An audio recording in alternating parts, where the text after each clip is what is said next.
Halo, selamat datang kembali di Perspektif teman-teman semuanya. Dan seperti biasa kita akan bongkar-bongkar nih intrik-intrik politik yang kadang tersembunyi, ya kan? Kita perlu bongkar dulu biar kita tahu maksudnya apa sih? Karena ini ada yang lagi kelojotan ini. Panik. Kabar baru dari RRT, Rismon, kemudian Roy Suryo, Tiva, dan kawan-kawan yang katanya mau membawa ijazah Pak Jokowi ke MK. Ya elah, mau jualan narasi baru lagi, hah? Padahal lagi terancam bui loh. Kalian pikir bisa kabur dengan cara-cara itu? Gak usah mimpi, ya kan? Bahkan ini ada ahli digital forensik yang bernama Pak Abimanyu. Ini udah ngomong, kalau kalian-kalian itu, RRT dan kawan-kawan ini melanggar hukum. Dan buku yang mereka bikin cuman fitnah. Aduh, mampus deh. Modus kalian ketahuan. Tamat sudah riwayat kalian. Buku Jokowi White Paper itu saya baca ya, ada statement-statement, nanti ini bisa ditanggapi ya, statement-statement yang sifatnya absolutisme. Ya, kayak 11.000 triliun barusan, Oh, iya, kemudian bener. rekayasa, Aneh lah, manipulasi yang sifatnya deklaratif, mengumumkan. Ngawur lah. Sifatnya bukan probabilistik. Riset itu kan harus dikatakan scope and limitation-nya apa, batasan-batasannya apa, dan riset itu mungkin saya bisa salah. Tapi ini nggak ada. Tidak ada di dalam permohonan Mahkamah Konstitusi itu. Pasti Nah, palsu. inilah yang membuat nanti Begitu. Mahkamah Konstitusi hakimnya berpikir, wah ini mau memindahkan peradilan perkara pidana ke sini nih. Nah, itu bisa Iya. dijelaskan nggak? Apa itu riset? Kenapa tidak dijelaskan? Dan ini kan Mahkamah Konstitusi, di Mahkamah Konstitusi kan mau mengatakan white paper ini karya ilmiah loh. Kan begitu. Makanya tolong saya jangan dipidanakan. Kan begitu kliennya Bang Sangaji. Nah, tapi tidak didiskusikan kenapa white paper ini bisa dikategorikan sebagai karya ilmiah. Tuh. Apa definisi karya ilmiah? Pakai definisi literatur mana? Riset mana? Kalau argumen itu tidak bisa dijelaskan, berarti kemungkinan besar akan mentah di Mahkamah Konstitusi. Kemungkinan besar akan dipertanyakan pasti. Hai. Ada satu prediksi yang menarik nih. Lagi-lagi prediksinya usaha Roy Suryo dan kawan-kawan mau melarikan diri bakal mentah.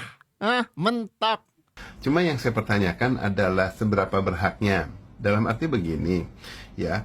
Sekarang misalnya langkah pengungkapan yang dilakukan oleh Rismon, Bung Rismon itu, kalau saya boleh rangkum, correct me if I'm wrong ya, Bung Rismon ya. Jadi kan Anda itu kan ke perpustakaannya UGM, kemudian masuk, minta data skripsinya, dan kemudian minta data, beberapa data yang di situ, kemudian dipublikasikan ke masyarakat. Ini yang saya pertanyakan. Gini, saat Anda masuk ke sana memang tujuannya kan untuk menguji ya seberapa benar skripsinya dan lain sebagainya ya, data-data tersebut. Kalau kita yang benar sebagai seorang digital forensik, kita nggak atas inisiatif sendiri aja kemudian langsung masuk belasak-busuk ke sana ini cari tahu ini itu. Menurut saya sih enggak gitu loh. Bahkan demikian pula pihak kepolisian yang bahkan sudah mempunyai hak, seperti misalnya contohnya yang kayak pihak yang waktu itu malah berseberangan sama saya, misalnya kayak Muhammad Nuh. Dia memang polisi yang memang tugasnya sebagai digital forensik. Jadi kemudian kalau dia melakukan pengecekan bisa, tetapi dia pun tidak punya hak untuk segera memeriksa kecuali atas permintaan atasan, atas ada penugasan khusus, misalnya mengungkapkan sesuatu bagian dari tugas dia. Nah itu baru dia bergerak ke arah sana, nggak seinginnya aja mau-maunya gitu. Itu yang normal. Dan kita-kita yang sipil, termasuk saya dan Rismon dan Roy, kita ini kan melakukan digital forensik pada saat diminta bantuan oleh baik oleh hakim maupun oleh polisi ataupun pengacara, semuanya penegak hukum ya. Baru kita turun tangan melakukan pengujian. Nah, kalau tanpa diminta yang berwajib, tanpa orang pihak hukum, berarti apa yang kita lakukan itu menurut saya melanggar hukum. Hei, ada seorang ahli ini bilang, kalau misalkan ujuk-ujuk ya tiba-tiba menguji-nguji, wah palsu nih akhirnya, ini jasa Pak Jokowi palsu. Bentar, ada izinnya nggak? Ada perintah dari pengadilan untuk menguji itu nggak? Punya hak, punya sertifikasi untuk menguji itu nggak? Kalau enggak, apa yang Anda lakukan, Roy Suryo, Rismon Tiva, melanggar hukum. Kalau melanggar hukum, pidana. Hukuman untuk pidana, penjara. Gimana? Proses hukum di Republik ini ada KUHP, kita jalanin sama-sama. Kalau pada akhirnya mudah-mudahan keadilan ditemukan. Ya itulah hasilnya gitu loh. Dalam prakteknya Pak Roy mengkritik ini itu, Bang Refli mau ke MK, itu diperbolehkan. Ya, tapi kita juga nggak mau komentarin. Tapi kalau seandainya kita digosok-gosok, di apa ya kita respon dikit, pukul 2 pukul boleh lah. Ya gitu sedikit loh, Pak Bang. Elvira. Yang narik-narik ke politik siapa? Kami ini ilmiah. Tiba-tiba nggak ada juga. ada orang kurus yang narik-narik. Ada orang besar di balik ini. Ada orang besar, ada Nah, warna di baliknya. itu kan nggak serta-merta semuanya ke politik, Lah, Pak Roy. itu jelas Kenapa lah. Pak Roy merasa? Kalau Pak Roy nggak merasa, saya cuekin nggak merasa. aja. Iya, panik Saya nggak merasa. berarti. Dulu ada Hah? yang Cuekin aja, Pak. Gogon itu yang bilang partai biru gitu ada. Cuekin aja kalau Pak Roy nggak merasa. Pak Roy juga nggak di Partai Biru. Oh, memang Ya, enggak. Pak Roy juga nggak mau dapat dukungan Partai Biru waktu Oh, itu. enggak. Kita dialogkan. Ngapain sih? Ya udah slow aja. Slow Nggak usah aja. direspon gitu loh. Makanya kan Panik, narik-narik. slow aja.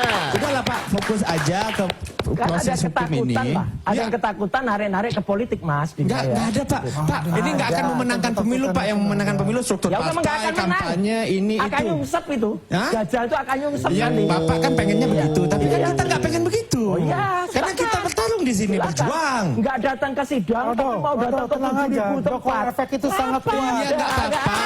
Pak Roy ngomong kita nyungsep. Itu akan dibuktikan nantinya. Pak Roy nuduh kita begini begitu. Nggak apa-apa Iya. Pak. Kita udah sering dituduh, tapi izin kita berjuang. Memang sering dituduh, pantas dituduh. Iya nggak apa-apa. Yang enggak juga Monggo. PSI. Monggo Pak, apalagi? Ya kan? Apalagi? Troublemaker-nya memang si Dian Sandi. Gimana? Terus tuyulnya tadi Pak, mantap itu Pak. tuyulnya lain lagi nih tuyul nih. Gajah nggak bawa apa gajah? Iya, gajah nggak punya ijazah nggak. Oke, perlu. baik. Ya udah nggak ada ijazah. Ngobrol sama Roy Suryo itu triknya begitu. Nggak usah kita terlalu nyoba untuk membuktikan dia bersalah. Enggak. Justru buktikan, terus gali, biarkan dia ngomong. Membuktikan dia konyol aja. Jadi kawan-kawan semua ya, biar tidak misleading. Sesungguhnya kasus ini adalah kasus yang menersangkakan Roy Rismond dan Tifa. Maka sesungguhnya kan yang harus dicari barang bukti dan kemudian jadi alat buktinya adalah apakah kemudian RRT, Roy Rismond Tifa itu betul-betul melakukan sebuah tindak pidana, dugaan tindak pidana sebagaimana disangkakan kepada mereka. Tindak pidana fitnah, tindak pidana pencemaran nama baik, tindak pidana ujaran kebencian, tindak pidana mengedit dokumen dan merusak dokumen publik, tindak pidana membuat dokumen yang tidak otentik menjadi otentik. Tetapi ini bukan sidang pembuktian ijazah sesungguhnya. Nah, kami khawatir jangan-jangan 709 itu nggak ada kaitannya dengan RRT, tetapi Sokol ingin membuktikan bahwa ijazah Jokowi asli. Nggak usah khawatir. Nanti di sidang dilawan aja. Nggak usah khawatirnya sekarang. Nanti di hadapan hakim. Begitu caranya. Bukan di hadapan wartawan. Kalau itu masalahnya, ya harusnya dia datang ke CLS Citizen Lawsuit, bawa semua bukti bahwa ijazah itu asli. Nah ini kan aneh, mereka menunggu sidang pidana, tetapi sidang pembuktian yang sudah running berjalan tidak mereka ikuti. Padahal katanya kalau Loh, bukannya setiap sidang kuasa hukum Pak Jokowi hadir? Kok bisa dia ngebacot katanya nggak dateng? Dateng. Pak Jokowi mendatangi setiap persidangan. Kalau di CLS di Solo di pengadilan negeri itu diwakili oleh kuasa hukum. Kan ada aturannya. Boleh diwakilkan kepada kuasa hukum. Mau mainkan narasi Pak Jokowi takut ya? Anda, kalian yang takut. dipanggil pengadilan mereka akan datang. Nah ini bentuk tidak konsekuennya Jokowi ya dalam membuktikan bahwa dia memang memiliki dokumen atau ijazah asli. Karena itu ya kami tetap meragukan bahwa dokumen asli yang katanya diperlihatkan ya pada tanggal 15 Desember 2025 itu ya dokumen yang menurut kami tetap dokumen palsu yang keyakinannya sampai 99,9%. Nggak apa-apa. Tapi kan di kasus ini fokusnya adalah pencemaran nama baik. Mau kalian bilang palsu asli, tapi kalau dalam prosesnya kalian menghina-hina Pak Jokowi sampai Pak Jokowi bilang saya dihina sehina-hinanya. Di situ letak pidananya. Udahlah, nyampe sidang aja. Gak usah banyak ngomong di depan wartawan. Kajian yang dilakukan oleh pihak-pihak tersebut, apakah sudah bersertifikasi? Nah, Pak, penegasan ya Pak, berarti dari analisa dan buku yang selalu diucapkan oleh Roy dan tersangka lainnya itu tuh bukan karya ilmiah Pak ya? Yang mana? Analisa Roy diterbitkan buku white dari paper, Pak. buku dari analisa di mana-mana. Semua orang berhak untuk melakukan analisa, menggunakan suatu aplikasi, suatu edukasi keilmuan, silakan. Tetapi tadi yang disampaikan oleh direktur, ini adalah harus berdasarkan keilmuan akademis dan saintifik. Bersertifikasi, ada sertifikasinya seperti yang dilakukan oleh penyidik menggunakan Puslapor Polri dengan ISO 17024 tahun 2017. Nah, kita kembalikan lagi kajian yang dilakukan oleh pihak-pihak tersebut, apakah sudah bersertifikasi? belum. Orang yang melakukan itu adalah orang yang berkompetensi dan memiliki spesifikasi khusus nggak? Iya kan? Dia kan emang ahli digital forensik bukannya ya? Siapa? Si Pak Roy Suryo itu. Bahkan ada Rismon itu kan bukannya ahli dia, akademisi. Yes, boleh saja, tapi karena orang apakah dia punya ijazah seperti itu, ada sertifikat khusus tentang itu, kan akan harus didalami. Jadi kalau enggak hanya klaim saja ya. Ya bisa dikatakan seperti itu. Tuh, polisi sudah bilang, tidak semua orang bisa ngebacot, nyuduh semua orang palsu. Nggak bisa.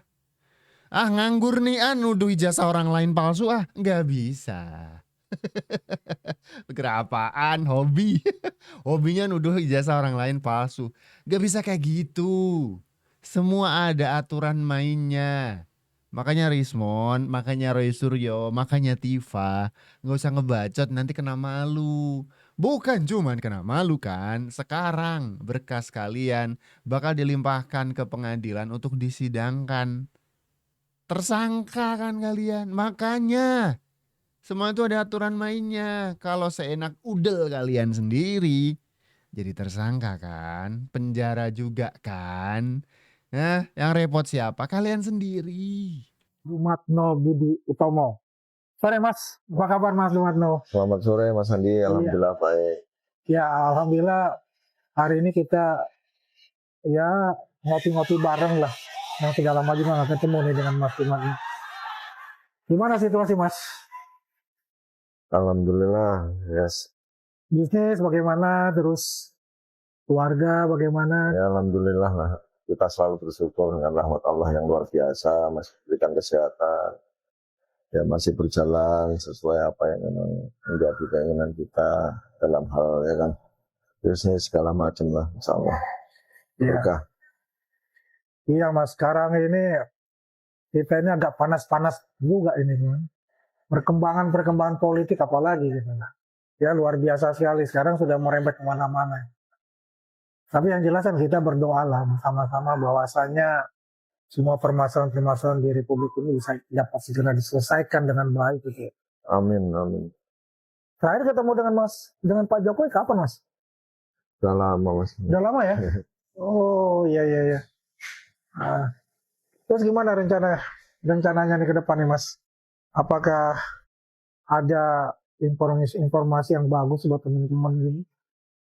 Kira-kira gimana Mas? Ya mudah-mudahan cepat selesai dengan perihal permasalahan ijazah Mas. Mudah-mudahan cepat selesai ya kan.